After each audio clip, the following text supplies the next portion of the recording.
Sekarang ini yang lebih apa ini, guru-guru juga kadang-kadang sibuk. Dia sambil ngajar main HP juga. Jadi bagaimana kita nanti menerapkan ini, ya otomatis harus ini dulu, Dinas Pendidikan dulu. Kita ajak bekerja sama untuk menertibkan lagi guru-guru. Supaya guru-guru nanti di saat mengajar, stop HP dulu. Jangan orang jauh, orang tua sendiri, mamanya misal. Nah, ayo makan lagi. Iya ma, dia sambil megang HP. Tidak ada tatapan mata anak itu terhadap orang tua lagi.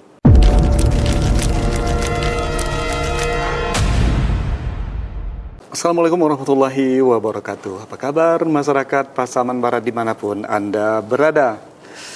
Alhamdulillah kita ketemu lagi di podcast Pasbar TV. Dalam episode kali ini kita akan mengangkat satu tema yang menjadi pondasi penting dalam pembangunan sumber daya manusia, yaitu peningkatan literasi di Kabupaten Pasaman Barat.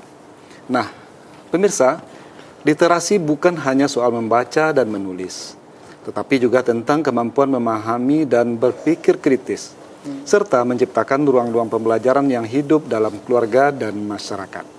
Untuk itu, kita sangat berbahagia sekali bisa berbincang-bincang bersama Bunda Literasi Kabupaten Pasaman Barat, yaitu Ibu Sifrowati. Assalamualaikum Ibu. Waalaikumsalam warahmatullahi wabarakatuh. Apa kabarnya Ibu? Alhamdulillah baik dan sehat. Masyarakat Pasaman Barat dimanapun berada, semoga kita semua sehat-sehat dan sukses selalu. Nah, Ibu Sifrowati kan baru saja dilantik sebagai Bunda Literasi. Nah, mungkin bisa Ibu ceritakan nih gimana perasaannya. Sudah terbayang nggak sebelumnya jadi Bunda Literasi atau bagaimana Bu? Mungkin bisa diceritakan. Baik, terima kasih ya, pertanyaan yang sangat bagus.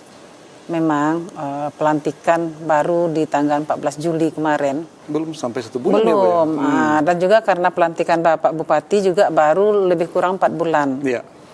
Jadi seiring dengan berjalannya waktu, selaku istri Bupati itu memang dituntut sebagai ketua literasi, Bunda Literasi di seluruh kabupaten kota itu seperti itu. Istri Bupati langsung. Jadi istri Bupati itu otomatis jadi Bunda Literasi? Iya benar, seperti itu.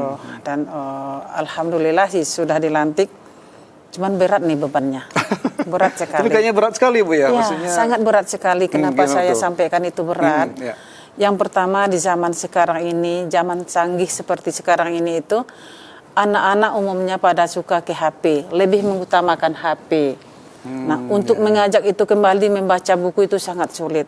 Tapi insya Allah dengan kebersamaan kita bersama Bunda Literasi juga masyarakat, tokoh-tokoh masyarakat, kita akan bekerja keras untuk menghimbau bagaimana nanti anak-anak kita bisa untuk diajak kembali membaca buku. Mungkin itu sedikit bebannya kita. Begitu Ibu dilantik jadi Bunda Literasi gitu ya, apa sih yang terbayang beban besar selain yang tadi itu? Kalau bebannya yaitu tadi minat baca anak-anak itu kurang. Nah, sementara kita harus bagaimana mengajak anak-anak ini loh untuk mengarahkan lagi. Kalau sekarang kan anak-anak tuh sikit-sikit cari di HP, di Google. Sekolah belajar juga Google, cari PR juga Google. Mbah Google.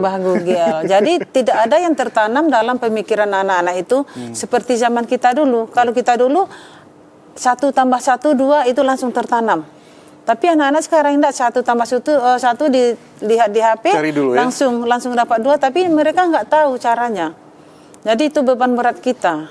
Mudah-mudahan nanti ya bersama tokoh pendidikan juga nih harus bekerja sama juga kita ini. Tidak lepas dari hanya Bunda Literasi saja, tapi dunia pendidikan lebih kita rangkul untuk mengajak bagaimana nanti anak-anak bisa kembali menikmati buku-buku, baik itu pelajaran, cerita-cerita, dan bisa terbebas dari HP. Mungkin itu salah satu apanya. Nah, sekarang ini Bu memang tidak bisa kita pungkiri ya. Artinya memang dari buku anak-anak banyak beralih ke HP. Ya. Nah, menurut Ibu, kira-kira bisa tidak? Memang kalau HP ini tantangannya, walaupun nggak kita larang, dia pasti akan memegang HP. Pasti.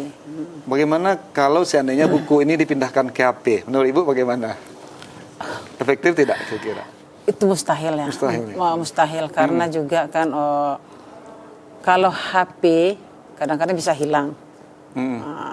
Saya juga alhamdulillah setiap kegiatan baik itu di PKK, Posyandu, saya selalu mengajak terhadap ini ibu-ibunya. Yeah.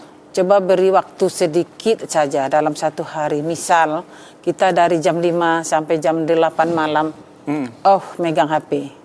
Tentunya bukannya anak-anak aja ya, tapi dengan orang tua.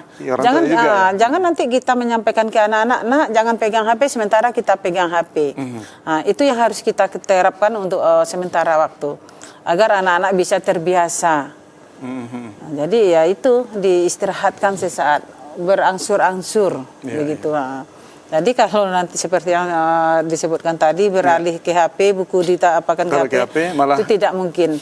Malah nanti sebagusnya malah yang ada di HP itu dicatat ke buku maunya, biar bisa mereka menghafal. Dan kalau seperti dulu kita menghafal buku, seluruhnya itu tertinggal di buku, besok-besoknya kita bisa lihat. Bahkan setelah kita tamat sekolah nih, buku kita masih ada untuk kita baca-baca. Bahkan buku yang kita pelajari kelas 1 dulu masih ingat?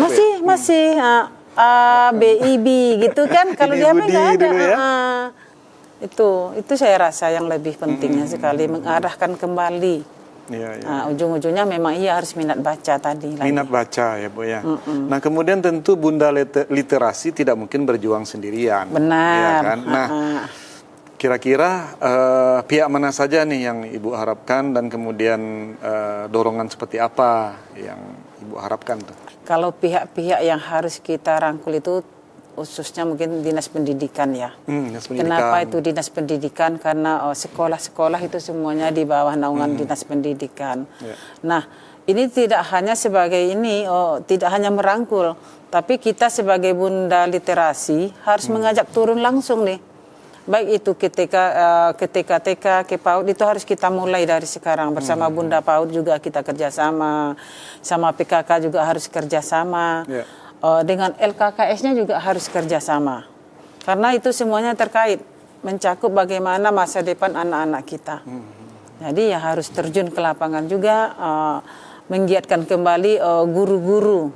Sekarang ini yang lebih apa ini, guru-guru juga kadang-kadang sibuk, dia sambil ngajar main HP juga. Jadi bagaimana kita nanti menerapkan ini ya otomatis harus ini dulu, Dinas Pendidikan dulu. Kita ajak bekerja sama untuk menertibkan lagi guru-guru. Supaya guru-guru nanti di saat mengajar, stop HP dulu. Sampai jam pelajaran habis. Jadi anak-anak fokus dengan pelajaran yang diberikan guru, dan guru juga fokus untuk bagaimana mengajar anak-anak di lokal masing-masing. Mungkin itu. Kemudian bagaimana dengan ini Bu? Tokoh adat misalnya, atau bunuh kandung, atau gimana? Kalau tokoh adat itu betul sangat perlu sekali, juga bunuh kandung perlu sekali, cuman ruang lingkupnya itu lebih udah ke dewasa. Kalau saya melihat itu ya, apalagi di zaman sekarang ini tokoh adat itu lebih ke daerah kita nih? Budaya adat. Nah kalau untuk minat ke buku itu belum menyentuh kayaknya. Dia kan ini ada juga Bu, literasi adat budaya seperti ya ada bersandi syarat-syarat bersandi kita belum ya. Ya itu betul ada, cuman tinggal lagi apakah nanti tetua-tetua adat kita ini bisa nggak menyampaikan seperti itu. Mengajak ya Bu ya. Mengajak. Apalagi zaman sekarang ini anak-anak lebih pintar loh daripada kita. Jangan nanti dibilang ini maaf Pak, Bapak aja masih megang HP. Kami Bapak suruh gitu kan. Jadi anak-anak sekarang lebih pintar. Jadi caranya kita lagi. Kalau bunuh kandung memang itu betul juga. Cuma itu juga mungkin lebih ke adat istiadat, sopan santun. Itu lebih ke situ kali ya. Kalau bunuh kandung mengajarkan adab, bagaimana kita berbicara dengan yang lebih tua, bagaimana cara kita ke yang kecil. Mungkin itu lingkupnya ada istiadat, datuk-datuk, nenek mama itu termasuk di situ mungkin itu. Karena kalau dilihat Bu ya, pengaruh HP ke sikap anak itu sendiri, memang kita lihat mungkin orang tua, sikap anak terhadap orang tua, mungkin dia sibuk dengan HP. Siapa yang datang kadang dia nggak. Atau mungkin ada keluarga yang datang dari jauh, dia menjadi sibuk dengan permainan. Ya itu tadi maksud saya itu tadi tidak ada lagi sopan santun seorang anak. di saat udah pegang HP, ditegur, misal jangan orang jauh, orang tua sendiri, mamanya misal, nah ayo makan lagi, iya mah, dia sambil pegang HP, tidak ada tatapan mata anak itu terhadap orang tua lagi, tidak ada lagi rasa rasa hormatnya, santunnya. Jadi ya itu tadi, tapi kita tidak sepenuhnya menyalahkan anak-anak. Kenapa demikian saya sampaikan? Itu bermula dari kita seorang ibu. Ibu yang membelikan HP. Yang pertama ibu yang membelikan HP. Yang kedua, biar ibu santai bekerja. Khusus ibu-ibu di dapur nih, biar ibu bisa masak cepat, HP kasihkan ke anak. Jadi anak menangis diberi HP? Ya, itu udah pada umumnya seperti itu. Kalau itu kecil juga, dulu kan pakai bunyi-bunyian gitu ya? Ya, kalau kita dulu enggak, kan kalau kita dulu ada kerincing-kerincing. Jadi itu di mana-mana memang sudah, kali itu memang betul kita sudah lihat sendiri dan juga kita alami. Biar kita kerjanya tuntas, anak dikasih main HP. Nah, di saat anak sudah terbiasa pegang HP, kita sita, malah nangis, malah tambah repot juga kan. Jadi serba salah. Jadi itulah mudah-mudahan nanti dengan adanya literasi ini kita secara bertahap, perlahan kita cobalah untuk mengarahkan anak-anak ini kembali ke buku cerita. Pokoknya gemar membaca. Nah, sekarang ini juga kita sudah ada beberapa taman bacaan ya. Adanya juga taman bacanya di alam bersama seperti di Maligi, Ombak Pandah kalau nggak salah namanya. Itu sangat bagus kalau foto-foto yang dikirim ke saya itu mereka belajar di alam. Dan jadi untuk menarik anak-anak dia belajar di alam. Bahkan mereka sekarang itu sudah belajar bahasa Inggris. Sampai yang disampaikan membuat melatih itu mentornya. Sangat pintar-pintar anak-anak sekarang, cepat daya tangkapnya. Dan alhamdulillah katanya izin Bunda, perlahan-lahan anak-anak sini sudah beralih. Pagi mereka sudah ngotot mau belajar, mau itu di sana bermain sambil membaca dan udah lupa di HP. Tapi ya alhamdulillah, insya Allah besok saya akan ke sana juga. Kebetulan saya juga besok mau ke mandi angin ya, Sekilang. Bagaimana nanti Ibu mendorong tuh? Berarti ada komunitas lokal berarti Bu ya? Ada, alhamdulillah. Nah, bagaimana Bu biar banyak itu komunitas lokal tuh? Pertanyaan yang bagus ya. Kita juga nanti setelah kita tinjau, kita lihat sampai sejauh mana sih minat mereka dan sampai sejauh mana pula minat penggerak ini. Nanti kita akan sampaikan ke pemerintahan kita, ke Bapak Bupati untuk mendukung sepenuhnya. Apalagi sekarang mereka kendalanya tidak punya ruangan, tidak punya ruangan dan buku-buku banyak yang kurang. Mereka mendapatkan buku-buku itu dari sumbangan masyarakat, sumbangan dari mahasiswa-mahasiswa yang sudah tamat. Itu ada dari guru-guru, ya penggerak-penggerak itulah literasi. Alhamdulillah. Dan insya Allah nanti kita akan sampaikan juga ke Bupati nanti bagaimana. Tapi setelah kita tinjau betul, agar tidak nanti kita salah untuk memberikan apakah itu bantuan atau informasi dan lain-lainnya. Ya, kalau seperti di Pasaman Barat sendiri kan kalau yang saya baca ya, itu kan ada memang kegiatan masyarakat yang memang peduli literasi itu Bu ya. Mungkin Ibu sudah tahu sendiri. Nah, Ibu bagaimana melihat kegiatan mereka dalam mendukung literasi di Pasaman Barat? Kelihatannya untuk kedepannya sangat semangat ya. Khususnya di bidang pustaka juga semangat sekarang, apalagi nanti di tanggal 12, 13, 14 Agustus ini mereka akan mengadakan lomba. Itu tidak hanya untuk anak-anak yang yang sejahtera, tapi lebih ke ini anak-anak yang boleh dikatakan kurang mampu. Itu di tanggal 13 nanti. Dan saya juga belum melihat, belum tahu nih seperti apa nanti yang gebrakan dari tanggal 12, 13, 14 itu. Yang mudah-mudahan itu nanti adalah salah satu cara kita untuk mengajak anak-anak nanti lebih ke ini lagi, lebih ke mengutamakan membaca buku lagi. Nah, kemudian untuk meningkatkan literasi di Pasaman Barat tentu setidaknya supaya seperti pemerintah daerah bisa mendukung kegiatan literasi ini, perlu tidak ada semacam perda, peraturan daerah yang mendukung ini gitu. Gimana kira-kira menurut Ibu? Tentu itu harus, bisa dikatakan harus ada ya. Karena juga kebetulan tadi acara di Ujung Gading, adanya beberapa pertanyaan bersama Bu Gubernur tadi, alhamdulillah. Dan juga menyinggung masalah ini juga sekaitan dengan HP dan juga minat baca anak-anak. Dan alhamdulillah kata Bu Gubernur juga tadi, insya Allah akan dibicarakan ke Bapak Gubernur untuk bagaimana membuat perda atau peraturan kalau kita kan perda nih ya, Perbub. Itu bagaimana nanti bisa kita buat peraturannya bagaimana anak-anak sekarang yang sekolah umumnya, yang SMP, SD, agar di waktu sekolah tidak bawa HP. Nah, itu akan kita sampaikan ke Pak Bupati. Mudah-mudahan ada tanggapan ya, tapi memang itu sudah rencana, termasuk juga rencananya dari Bu Gubernur. Karena kalau tidak dituangkan artinya kurang mendapat perhatian, biasa kan seperti itu. Kalau kita tidak tuangkan itu memang nanti nggak jelas capaiannya. Nah, apabila itu diterapkan tanpa ada peraturan juga salah juga nanti kan. Jadi harus ada peraturan juga, harus diikuti bukan hanya anak-anak tapi tenaga pendidikan, tenaga didik juga harus guru. Harus ini. Jangan anak-anak aja nanti yang kita stop, nggak boleh bawa HP ke sekolah, tapi guru bawa HP, percuma juga. Bikin tugas, tapi gurunya malah main HP. Iya, jadi nanti itu memang insya Allah akan kita bicarakan dengan Pak Bupati, bagaimana juga nanti ke depannya harus ada peraturan daerah ataupun peraturan Bupati ya, Perbubnya, mungkin itu. Iya. Nah, ini Bu menyinggung literasi tadi.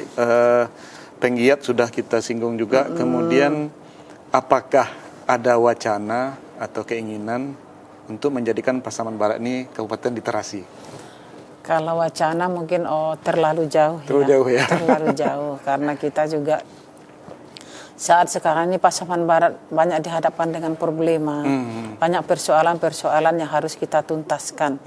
Nah, kalau untuk literasi kita jadikan Pasaman Barat sebagai kabupaten literasi juga nanti belum maksimal. Kenapa demikian? Sekarang kita dihadapkan adanya seperti yang saya sampaikan tadi itu, kita ini dinobatkan angka stunting tertinggi nomor 2 di Sumatera Barat. Di Sumatera Barat. Bukan juara 2, Bu ya? Bukan tertinggi. Kalau juara 2 mending ya. Juara pengentasan beda lagi ya, Bu ya? Apalagi sekarang ini kita dapat kabupaten layak anak. Di sekian kabupaten yang ada di Sumatera Barat, 2 kabupaten yang dapat. Apa itu, Bu? Pasaman Barat dan Agam, kabupaten layak anak. Dan mudah-mudahan nanti kita dapat kalau sekarang tuh ada Madya, ada Utama. Oh iya, ada tingkatannya Bu ya. Mudah-mudahan kita dapat yang utamanya. Ini berat tantangannya karena kita sudah dapat nih nominasi layak anak, kabupaten layak anak. Itu mencakup seluruhnya nanti itu, baik bidang kesehatan, bidang pendidikan.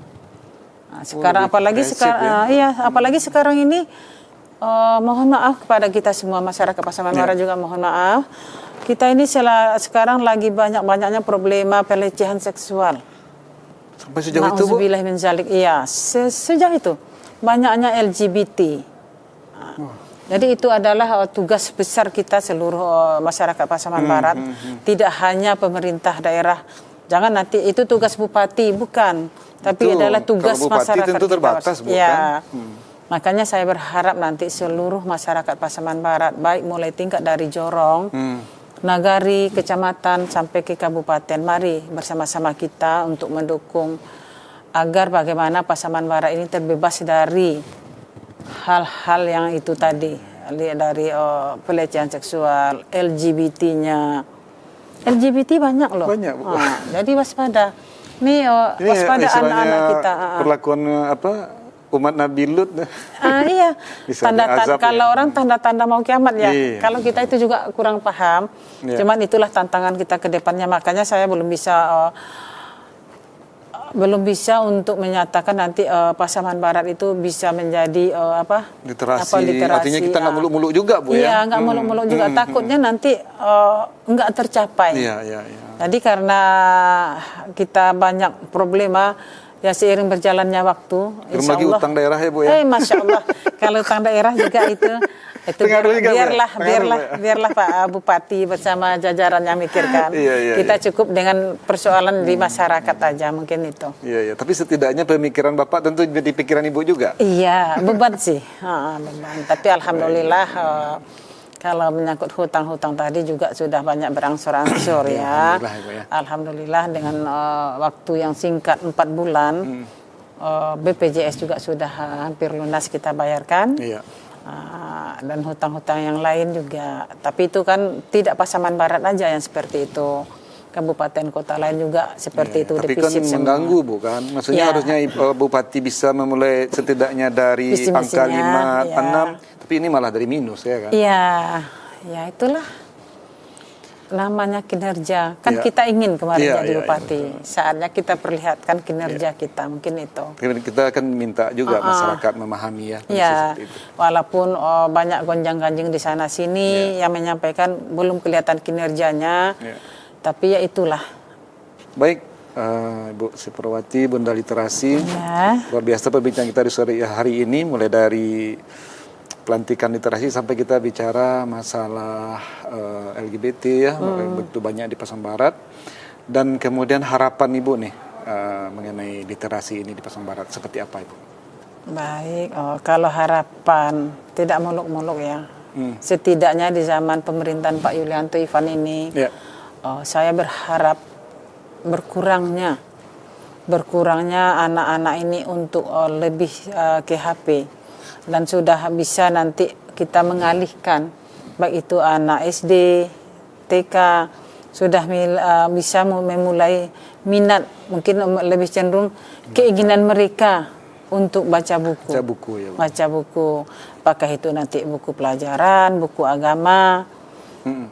Jadi biar nampak bahwa mereka itu kalau sekolah nanti tidak lagi HP, dan di pikiran mereka tidak lagi gampang itu PR, tapi tidak melalui proses gitu. Jadi kita mudah-mudahan setidak-tidaknya di 5 tahun ke depan ada perubahan tentang itu. Betul. Baik, terima kasih Ibu Sipro, Bunda Literasi Kabupaten Pasaman Barat, dan semoga kedepannya Pasaman Barat lebih maju lagi di dalam bidang literasi. Dan pemirsa Pasbar TV dimanapun Anda berada, demikian bincang-bincang kita bersama Bunda Literasi Kabupaten Pasaman Barat. Saya Taufik Adrian mohon diri, kita jumpa lagi di sesi podcast berikutnya. Wassalamualaikum warahmatullahi wabarakatuh. Waalaikumsalam warahmatullahi wabarakatuh.